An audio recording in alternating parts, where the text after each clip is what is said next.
بسم اللہ الرحمن الرحیم۔ محترم ناظرین، السلام علیکم۔ ایک مرتبہ حضرت عیسیٰ بن مریم علیہ السلام کسی پہاڑ کی چوٹی سے گزر رہے تھے۔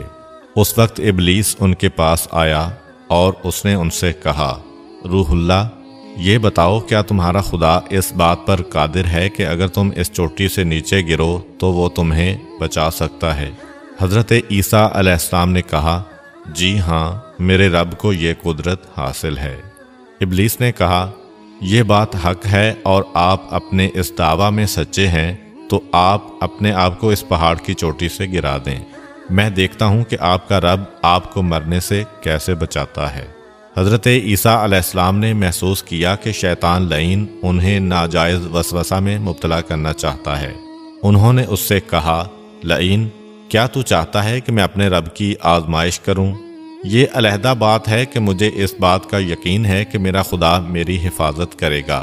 اللہ کا ہر فرمان برحق ہے اور ہمیں اس میں شک کرنے کی کوئی گنجائش نہیں ہے، لیکن میں خدا کی آزمائش نہیں کرتا۔ کچھ دنوں بعد ابلیس ان کے پاس آیا اور ان سے کہا، عیسیٰ علیہ السلام، تم تو اللہ ہو کیونکہ تم مردے زندہ کرتے ہو اور غیب جانتے ہو اور لوگوں کو غیب کی خبریں دیتے ہو۔ حضرت عیسیٰ علیہ السلام نے اس کی بات کاٹتے ہوئے کہا، لعین، تو جھوٹ بکتا ہے، میں خدا کا مستجاب الدعوات بندہ ہوں۔ اللہ میری دعائیں قبول کرتا ہے اور اسی کے حکم سے مردے زندہ ہوتے ہیں، اور جہاں تک غیب کی باتوں کا تعلق ہے تو خدا مجھے غیب کی اطلاع دیتا ہے، میں لوگوں کو اس کی خبر دیتا ہوں۔ جب ابلیس نے دیکھا کہ عیسیٰ علیہ السلام اس کے جال میں پھنسنے پر آمادہ نہیں ہیں تو اس نے چیخ ماری اور ان کے سامنے سے بھاگ کھڑا ہوا۔ ابو نصر نشاپور کا ایک سلطان ہو گزرا ہے۔ ایک مرتبہ وہ لاؤ لشکر سمیت اپنے دارالحکومت میں داخل ہو رہا تھا کہ ایک مکان سے قاری کی آواز نے اسے چونکا دیا۔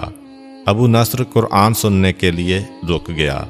قاری نے دلسوز آواز میں سورہ آل عمران کی آیت نمبر 26 کی تلاوت کی، جس کا ترجمہ یہ ہے، آپ کہہ دیں کہ اے اللہ، تو ہی مالک الملک ہے، تو جسے چاہے سلطنت عطا کرے اور جس سے چاہے سلطنت چھین لے، اور جسے چاہے عزت دے